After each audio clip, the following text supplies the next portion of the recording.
Hey guys, welcome back to the Brittnee Smith podcast. I am your host, Brittnee Smith, and I am excited to be here with you as always.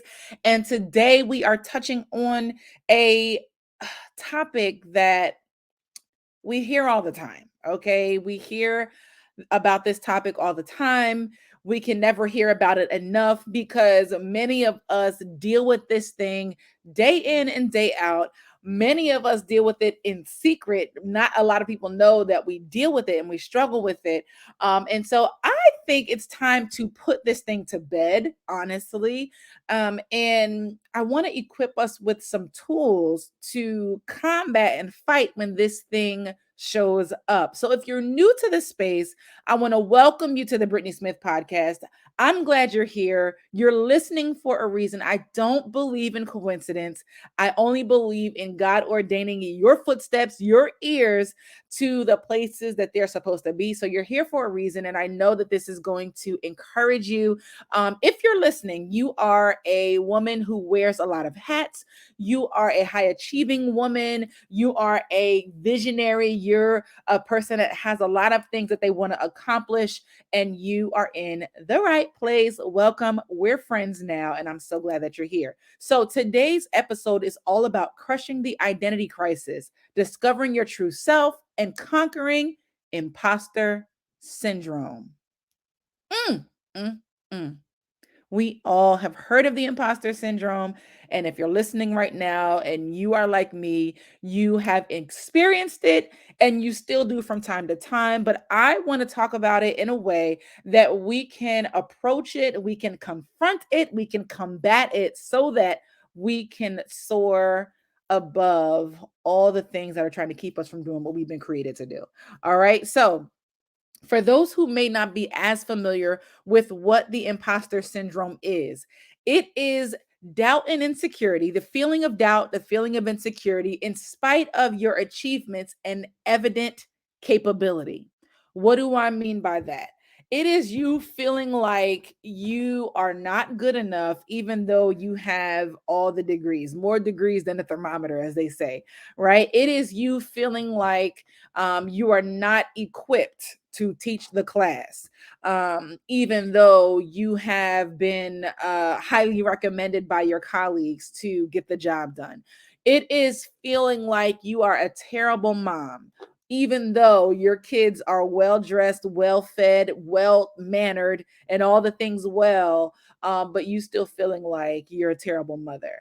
So the imposter syndrome, it's you feeling like an imposter inside the body that is doing the things and accomplishing the things. So raise your hand. I know I can't see you, but God can. Raise your hand if you have experienced imposter syndrome in any area of your life, as a mother, as an entrepreneur, as a minister of the gospel, as a leader in your organization, right? Like as a wife, feeling like you're not good enough, even though everybody else is like, you're amazing. On the inside, you're like, I suck, right?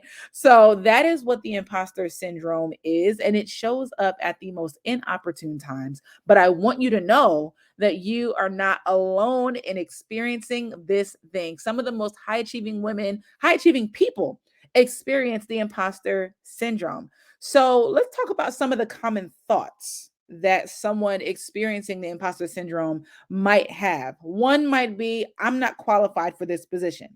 Now, you have on paper the qualifications and requirements. They allowed you to interview for the position.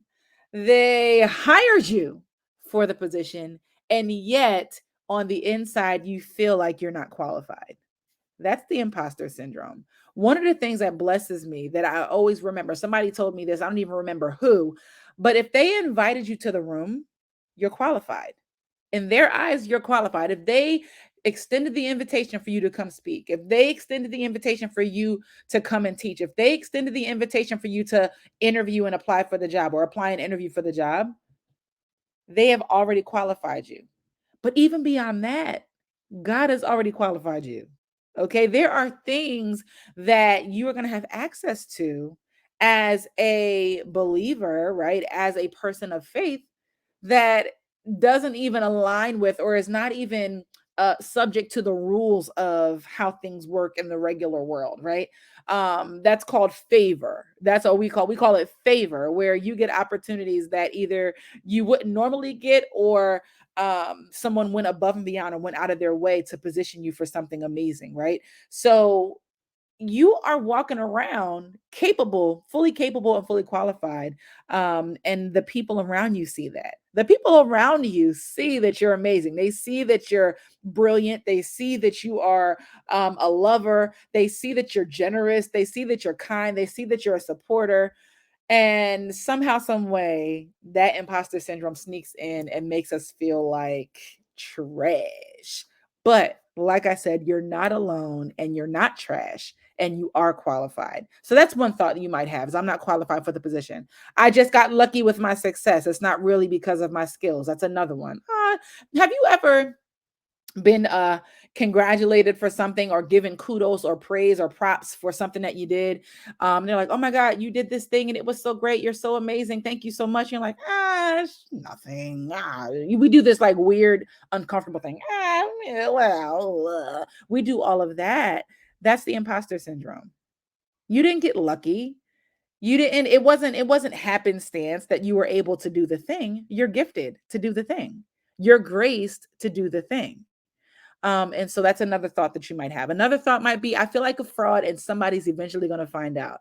This one is one for me all the time. Sometimes when people are telling me how great I am, and I don't say that boastfully, but sometimes when people are telling me how great I am, it really does make me curl up into a little ball on the inside. I'm like, no, that's not who I am. I'm not amazing. Oh my gosh, they're going to find me out. And that's the worst thing, because you feel like you're going to be embarrassed. You feel like people are going to walk away from you. It's the fear of rejection and the fear of abandonment that I think fuels that particular thought. If they find out who I really am, nobody's going to like me and nobody's going to want me.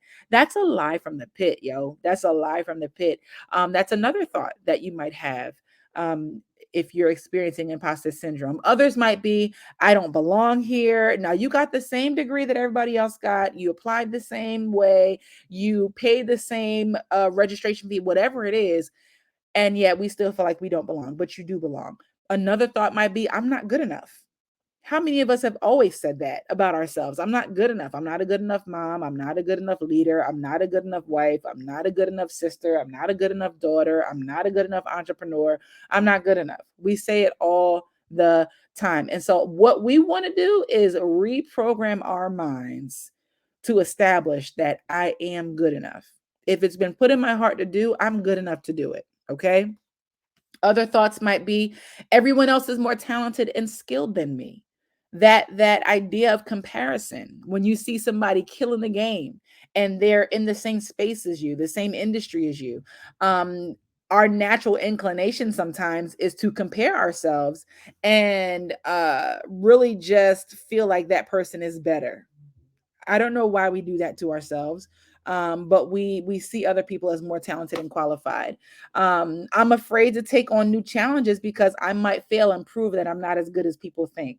That is a huge one.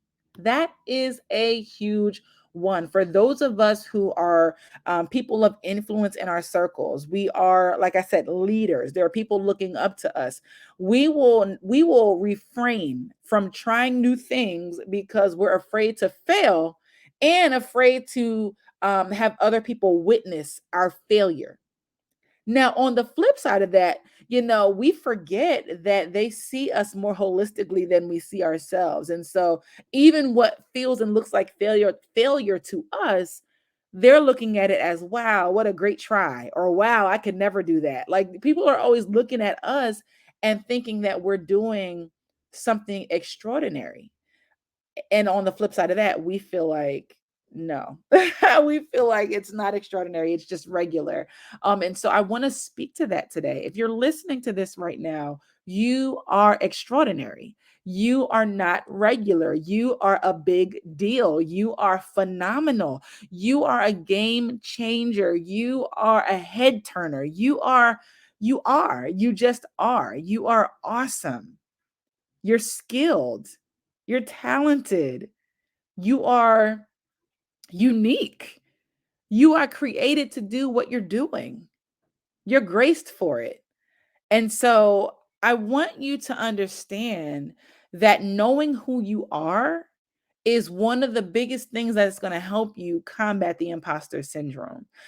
People are highly into affirmations, and it is important for us to affirm ourselves, because if we live and die by the compliments and affirmations of others, we will be in big trouble. You are with you all the time.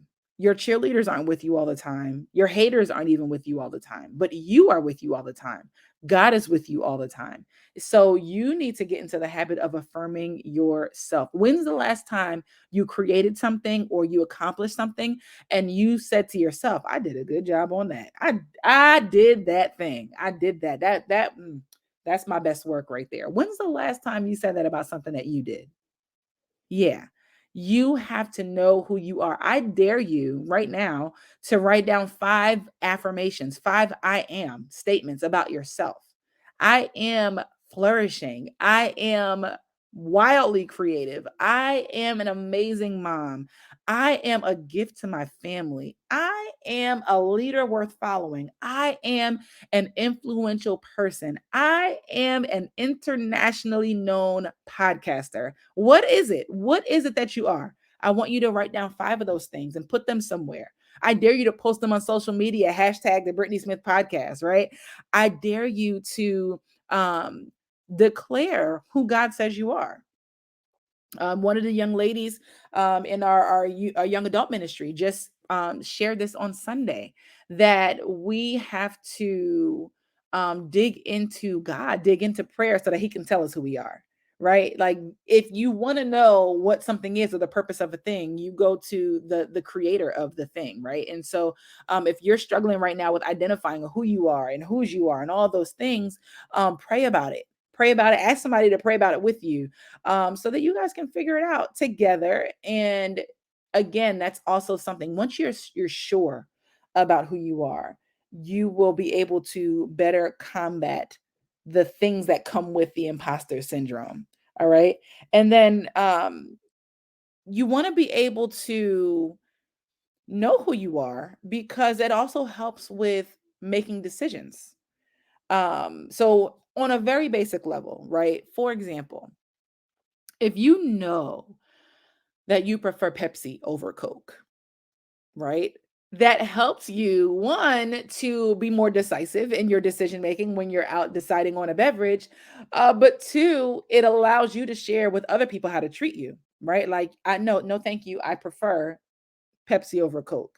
And that's a silly example, but just having that level of decisiveness, it allows you to move through life differently. So if you know that you're an influential person, if you know that you are an international podcaster, if you know you're an amazing mom, if you know that you are a wonderful wife, if you know that you are a leader worth following, whatever your I am statements are, then you want to make decisions like those types of people. I want to make decisions like a leader worth following, which means my decisions are going to, or are going to, consider those who are following me. If I want to be an amazing mom, that means my decisions on what I eat and what I serve my family are going to be influenced by my desire to be that amazing mom. If I want to be an integral ministry leader, then that means the decisions that I make, I'm not going to go certain places and be a part of certain activities because I know that I am a representative of the church, right? So those are examples.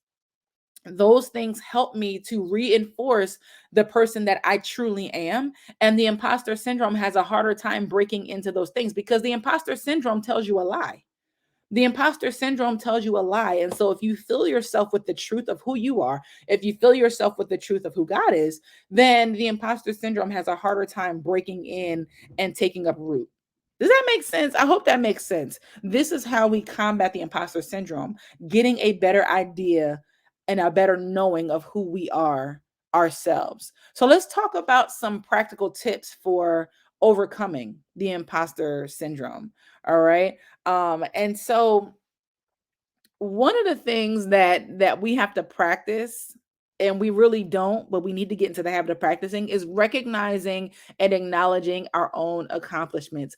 We don't celebrate ourselves. When is the last time, like I said earlier, when is the last time you acknowledged your achievement? When is the last time you said you were proud of yourself? When is the last time that you actually talked about something that you did as if it was a good thing, right? We have to make a list of our achievements and read over it every time we feel like self-doubt is creeping in. I have a bachelor's degree in journalism and media studies with a minor in organizational leadership, and I got that through a full ride at Rutgers University. Accomplishment. Okay. I have an MBA in business management from Eastern University, and I graduated with a 3.8 GPA. Accomplishment. I have been employed in my business, employed by myself, self-employed, for the last 2 years, and I've made more money than I did in my full-time 9 to 5 job. Accomplishment. Like, these are things that when you're starting to feel like trash, when that trashy mindset starts to creep in, you need to pull out your list and run down the things that you've accomplished. I've designed several book covers that have already gone around the world. I have 4-figure and 5-figure clients that have worked with me over the course of time. I've designed for different businesses and ministries around the world. Make your list, sis. Make your list, sis, of your accomplishments. If you can't think of 15, write down 2, write down 1, and refer back to that thing when you are starting to feel like you never got anything done, or you never accomplished anything, or you have nothing to show for your work. Okay. Number 2, reframe your thinking. Instead of focusing on your perceived flaws, focus on your strengths and what you can contribute. Right. So I used to always say, oh, I'm not good at math, or oh, I'm not good at the fine details. Like, I'm not organized. I used to say those things. But on the flip side, maybe I'm not the best at math, but I'm amazing with words. I am a words person. Like, words is my thing, right? I love words. When it comes to being attentive to the smaller details, I'm a visionary. I'm a big picture thinker. All right. Okay. It's okay that the small details I really don't want to be bothered with. I'm a big picture visionary. So reframing these doubts and these insecurities and focusing more on your strengths. You have strengths. You may not feel like it. You may be so deeply rooted into those negative self thoughts that you're not even able to tap into what your strengths are. But on the other side of every weakness, there's a strength somewhere. There's a strength somewhere. So reframe your thinking. Don't focus on what you can't do or what your flaws are, but focus on your strengths. Number 3, seek support. Talk to a trusted friend or mentor who can help you see things from a different perspective. It is good to surround yourself with those people who are going to encourage you, who are going to build you up, who are going to tell you all of the right things that you're doing, people who are going to encourage you, really, people who are going to shout you out when you've accomplished something amazing. You need to surround yourself with positive people who are going to reinforce your skills. That doesn't mean that you need to be surrounded by yes men who are going to say yes to everything you do, but you need friends, you need supporters that are going to challenge you, but also commend you on the work that you're doing or the challenges that you're overcoming. All right. So seek support. 4, practice self compassion. This one is huge, you guys. This one is huge. I remember talking to a friend years ago, and I guess she could hear it in my language because she said, listen, I'm going to need you to be nicer to Brittnee. And I was like, what do you mean by that? It's like, you beat yourself up so, so, so, so much. You make it so hard on yourself when really you are doing an amazing job, or you're progressing the way that you ought to. You are carrying the weight the way that you ought to, and you refuse to acknowledge yourself. You refuse to give yourself a break. Like, you refuse to, and I don't know where that comes from. I mean, I think it comes from some of the ways that we were raised, as far as wanting to get things done perfectly all the time, but nobody's perfect. I release you today to not be perfect. I release you today to take messy action. I release you today to make mistakes, because we all make mistakes. We all get things wrong. We all miss the mark. Everybody that you see that's killing the game, is missing the mark in some area of their life. And so we have to practice self-compassion. Be kind to yourself and remember that everyone makes mistakes, okay? And then the number 5 point is take action. Don't let fear hold you back. Take steps towards your goals even if they scare you. I mean, I love this idea of taking messy, indecisive action and working it out as you go. See, those of us who are A-type personality, those of us who are um perfectionists, recovering perfectionists, that concept scares us. Okay? We don't want to put it out. We don't want to write it. We don't want to, let other people see our warts. But I literally just listened to a book inspired by a man who was a multimillionaire. And one of the things that has allowed him to get to where he was being willing to release the thing at 80% done. How crazy is that? Like if I'm writing a book, it's 80% done. It's been edited, but I probably should go back through it another 3 times. No, no, no. If your editor went through it, you went through it, release it. Release it. Take messy action. Learn as you go, perfect as you go, shift as you go. And you will get more things done. He said that done is better than perfect. And for many of us, the imposter syndrome will show up and sit on our lap and tell us that we can't move forward until it's perfectly done and that we never get it done. How many of you, raise your hand again, how many of you have unfinished projects, unfinished books, unfinished web pages, unfinished digital products, unfinished clothing lines, unfinished business ventures because imposter syndrome showed up and said, oh, that's going to be too hard for you? Or, oh, nobody's going to like it. Nobody's going to read it. Nobody's going to buy it. Yeah, you're not alone. You're not alone. You're not alone. And so you have to remember who you are. You have to remember who you are. And like I said before, if you don't know who you are and you're listening to this podcast right now, I know for a fact that if this is resonating with you, you are a visionary. You are a big picture thinker. You are a giver. You are a person who loves to help other people. You want to have impact. You may not even know what any of this is, what the impact is you're supposed to have, but you are a world changer. Because if my voice resonates with you, then you're one of me. If my voice resonates with you, then you're a part of my tribe. You've got a business. Maybe you have children. Maybe you're married. Maybe you have a leadership role in your local church or local nonprofit organization. You're the strong friend in your circle of friends. Your family calls on you for special projects. You're the glue in your immediate family.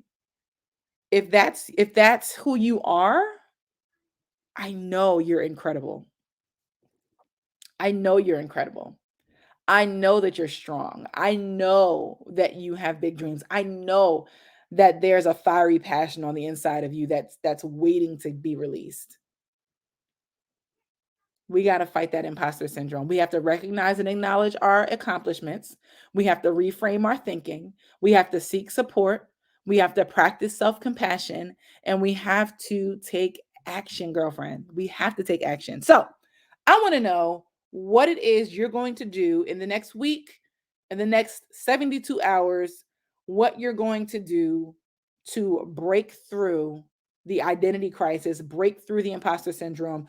Where is the imposter syndrome fighting you in your life right now? If you need somebody to speak life into you, this is it. This is your moment. You can do this. You are good enough. You are powerful enough. You are smart enough. You are resourceful enough. You are beautiful enough. You are well spoken enough.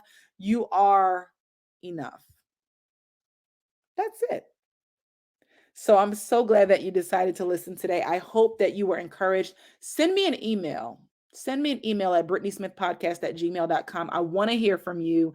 I want to hear what topics you want to talk about next. And I want to hear what you got going on. How can I encourage you personally today? Thank you so much for tuning in, and I'll see you next week on another episode of the Brittnee Smith Podcast. Bye.